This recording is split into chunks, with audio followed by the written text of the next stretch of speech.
Hasbi Rabbi Jallallah Ma fi qalbi Ghairullah Nur Muhammad Sallallahu La ilaha illallah Hasbi Rabbi Jallallah Ma fi qalbi Ghairullah Nur Muhammad Sallallahu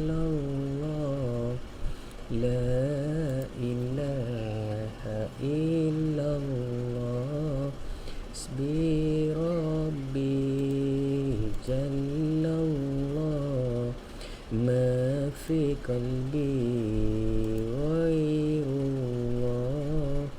Nur Muhammad Sallallahu La ilaha illallah Hasbi Rabbi Jallallah Ma fi qalbi Ghairullah Nur Muhammad Sallallahu La ilaha illallah Hasbi Rabbi Jallallah Ma fi qalbi Ghairullah Nur Muhammad Sallallahu La ilaha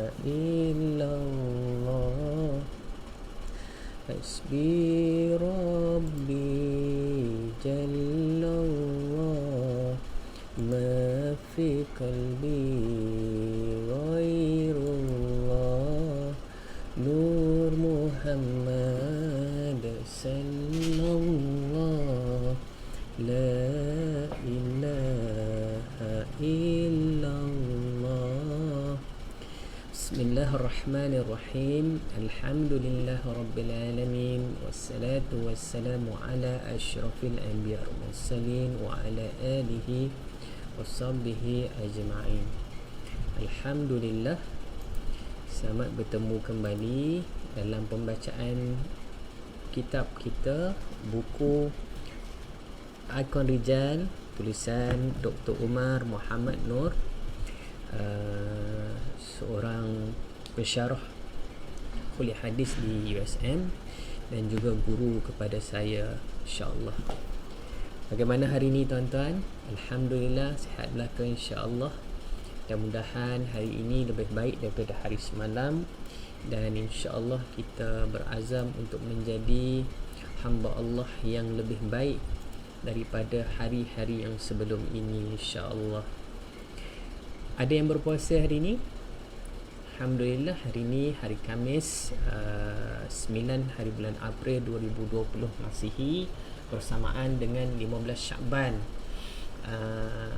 1441 Hijrah.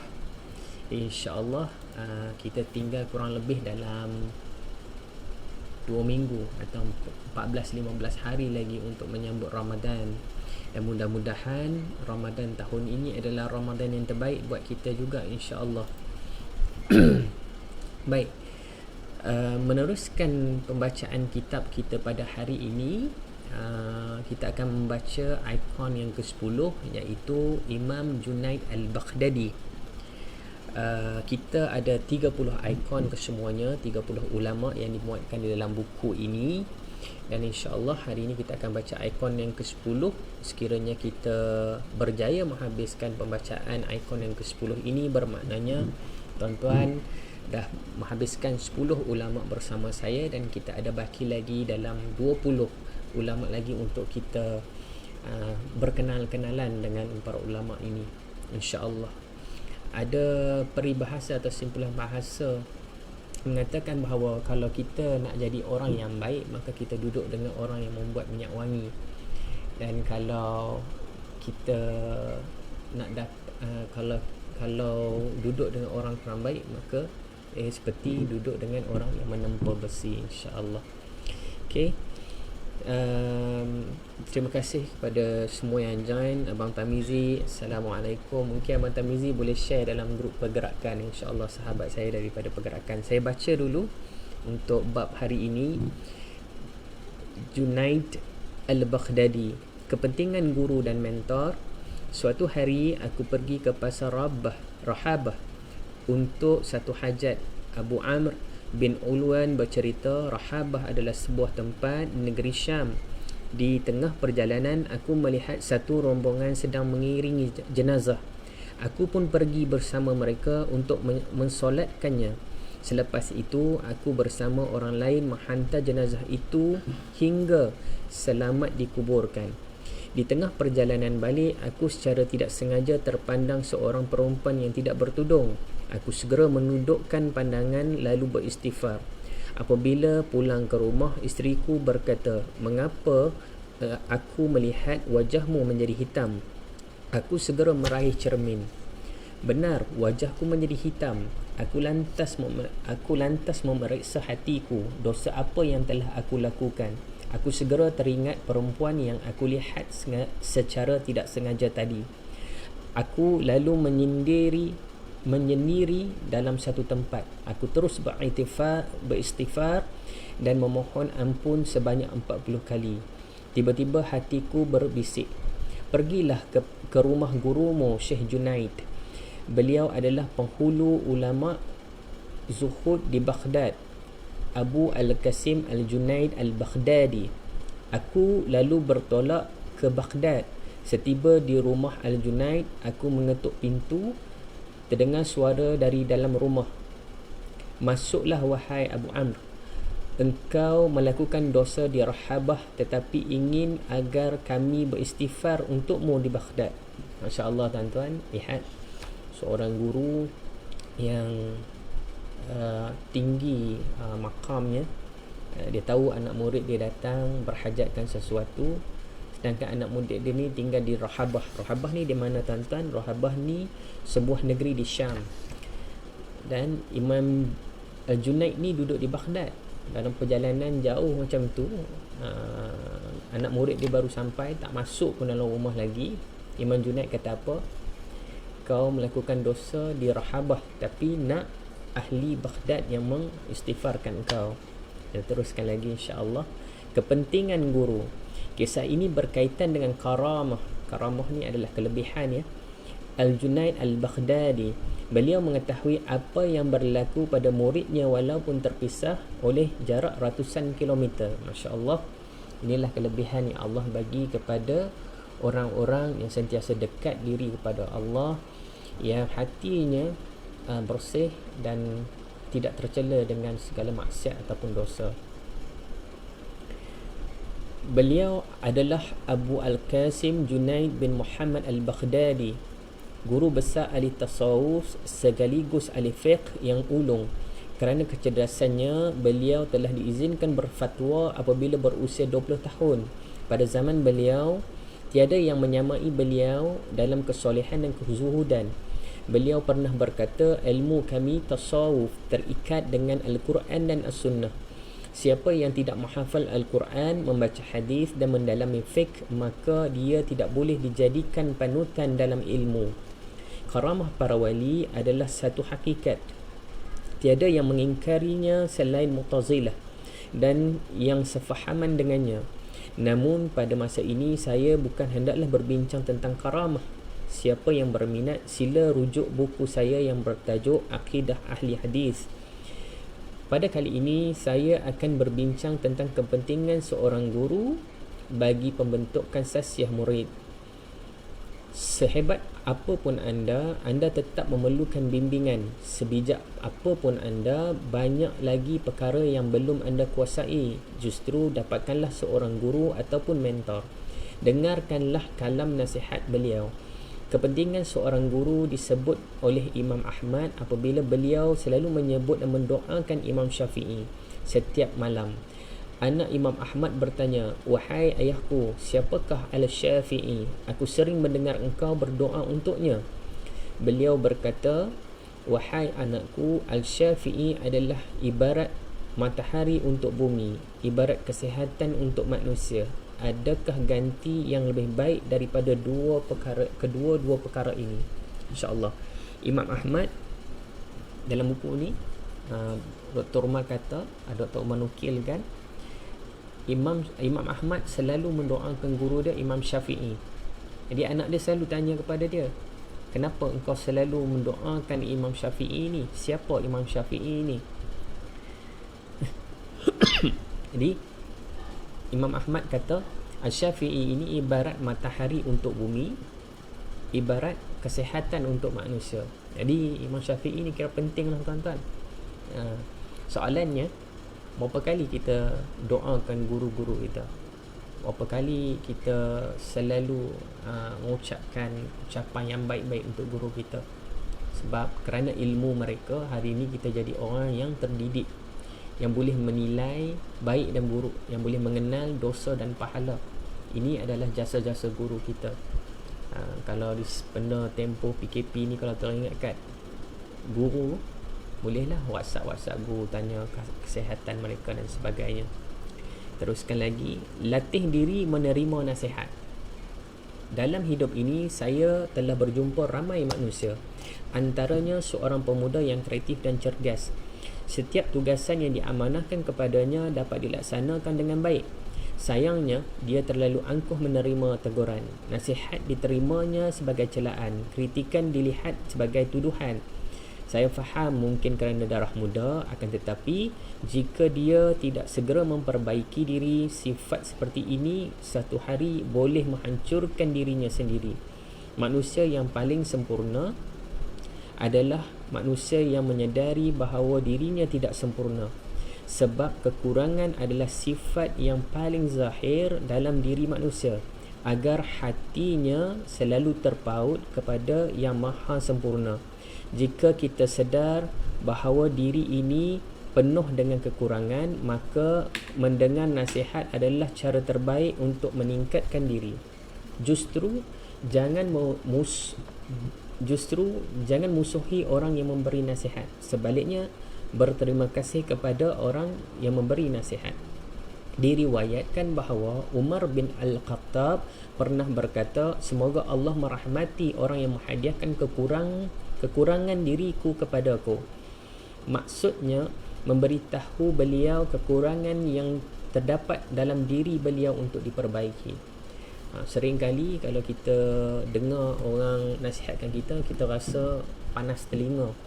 Kita rasa telinga ni nipis lah, tak boleh dengar orang nak nasihatkan kita. Sedangkan Umar Al-Khattab sendiri, dia pernah berkata, semoga Allah merahmati orang yang menghadiahkan kekurangan diriku kepadaku. Jadi kita kena sentiasa rasa berterima kasih kerana orang boleh jadi cermin kepada diri kita. Kadang ada orang tegur kita, walaupun teguran tu kadang-kadang menyakitkan hati, tapi kita kena berterima kasih kalau perkara itu benar lah. Saya akui mendengarkan nasihat yang sangat berat, kemampuan mengawal ego apabila dikritik. Tidak semua orang boleh melakukannya.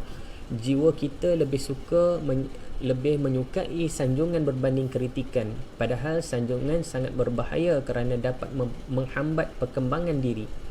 Untuk boleh menerima nasihat dengan baik, kita perlu sering melatih diri.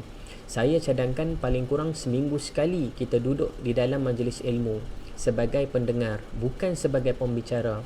Atau berziarahlah ke rumah orang alim, dengarkan apa yang beliau sampaikan dengan tekun, bagaikan baru pertama kali mendengarnya. Semakin anda menunduk dan bertawaduk, pelbagai ilmu akan mengalir masuk ke dalam minda dan hati anda. Jika anda meninggi dan angkuh, tiada yang anda dapat selain kebencian daripada orang lain. Ilmu ibarat air, dia selalu menurun daripada tempat tinggi untuk bertakung di kawasan rendah. Saya baca lagi sekali, ilmu ibarat air, dia selalu turun daripada tempat tinggi untuk bertakung di kawasan rendah. Ini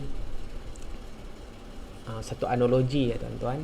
Satu analogi, penulis bagi tahu kita dalam melatih diri untuk menjadi orang yang berilmu, orang yang boleh menerima nasihat, maka kita kena selalu tawaduk dan merendah diri. Duduk dalam majlis ilmu. Jadi kalau air itu turun, dia mesti bertakung pada tempat yang rendah. Jadi kalau tuan-tuan boleh merendah diri, boleh tawaduk, maka ilmu itu boleh tuan-tuan takung, sebab dia bertakung pada tempat yang rendah. Dapat tuan-tuan? InsyaAllah tu satu point atau tips yang sangat baik. Keberkatan guru. Seorang guru tetap berharga walaupun anda telah melampaui kedarjatan keilmuannya. Seorang pelajar mesti selalu menjalin hubungan dengan gurunya walaupun telah mencapai darjat tertinggi dalam ilmu. Apabila tiada lagi ilmu yang boleh anda ambil daripada guru itu, masih ada keberkatan yang boleh anda harapkan daripadanya. Doa beliau kekal mustajab seperti doa ibu bapa kepada anaknya. Sebuah doa yang beliau panjatkan dari hati yang redha boleh jadi akan mengubah hidup anda selama-lamanya. InsyaAllah. Penulis kata kalau kita ada guru, dan walaupun kita lebih dah sampai darjat tinggi ilmu, maknanya kita lebih tahu lagi pada guru kita, tetap juga kita kena menghormati guru kita. Contoh tuan-tuan, dulu kita kecil, kita belajar Iqra ataupun Alif Bata dengan seorang makcik kat kampung. Dan makcik ni memang kepakaran dia mengajar Alif Bata sahaja. Tak boleh mengajar bahasa Arab ke apa ke, tak boleh. Tapi tetap juga bila tuan-tuan dah pandai, dah masuk ke sekolah, belajar sekolah agama, boleh baca bahasa Arab, jadi tetap juga kena hormat makcik tadi tu, sebab doa dia kekal mustajab seperti doa ibu dan ayah kepada anaknya. Tu makam seorang guru tu tuan-tuan. Diriwayatkan satu hari Imam Ibrahim Al-Harbi datang berkunjung ke rumah salah seorang sahabatnya. Apabila beliau menanggalkan selipar, Abu Umar Muhammad bin Yusuf Al-Qadi mengambil selipar itu lalu mengusap debu yang terdapat di atasnya. Al-Harbi lalu mendoakan beliau, semoga Allah memuliakanmu di dunia dan akhirat. Apabila Abu Umar meninggal dunia, seseorang melihat beliau dalam mimpi. Orang itu bertanya kepadanya, bagaimana Allah memperlakukan dirimu? Beliau menjawab, Allah memuliakanku di dunia dan di akhirat kerana doa orang saleh. So bila Abu Umar meninggal dunia, ada orang lihat dia dalam mimpi. Dan orang tu tanya, macam mana Allah memperlakukan engkau? Dia menjawab, Allah memuliakan aku di dunia dan di akhirat kerana doa orang yang soleh. Wallahu alam. Maknanya boleh jadi tuan-tuan, kita ni masuk syurga ataupun Allah tak azab kita ni atas berbagai-bagai sebab. Antaranya mungkin sebab doa guru kita. Mudah-mudahan dengan kisah ini kita mungkin teringat pada guru-guru kita yang mungkin kita dah lama tak kontak, dah lama kita tak WhatsApp. Ni pun ada juga dalam FB Live ni, ada juga guru saya, contoh Suhailidin, ni lecturer saya di universiti dulu, dan ada lagi beberapa guru yang masih lagi kita berhubungan insya-Allah. Dan salah seorang guru saya adalah Dr. Omar, dan kita membaca buku beliau, Ikon Rijal. InsyaAllah saya, macam saya cakap dalam episod sebelum ini, saya dah berhubung dengan Dr. Omar. Mudah-mudahan di hujung ikon yang ke-30 kita boleh bawa Dr. Omar untuk khatamkan bacaan buku 30 Ikon Rijal ini insya-Allah. Ala kulli hal, saya ucapkan terima kasih kepada semua yang mendengar. Terima kasih atas kesabaran tuan-tuan. Dan saya juga ambil kesempatan untuk mengucapkan selamat berbuka puasa pada siapa yang berpuasa sunat hari ini. InsyaAllah hari ini Istimewanya adalah kita berpuasa Syakban, dan kita puasa hari putih, dan kita puasa sunat Khamis, insya-Allah. Selamat berbuka puasa. Dan pesan saya, teruskan dengan patuh kepada arahan kerajaan, perintah kawalan pergerakan kita, dan teruskan berhubung baik dengan ahli keluarga, teruskan berbuat baik, insya-Allah. Dan kita berjumpa lagi esok dengan ikon yang ke-11. Kita akan berkenalan atau mendengar kisah dari ikon yang ke-11, iaitu Abu Al-Hasan Al-Mawardi. Jangan diamkan kesilapan. Ni ikon yang ke-11, insya-Allah besok 5.30 di live Facebook Minda Akhirat. Pada siapa yang belum like Facebook Minda Akhirat, mungkin boleh berbuat demikian. Dan saya rasa besar hati dan rendah hati minta pada tuan-tuan untuk sama-sama kongsikan atau sharekan page ini kepada orang lain, insya-Allah. Oleh itu, saya sudahi dengan lafaz yang mulia, wabillahi taufiq wal hidayah. Wassalamualaikum warahmatullahi wabarakatuh. Assalamualaikum.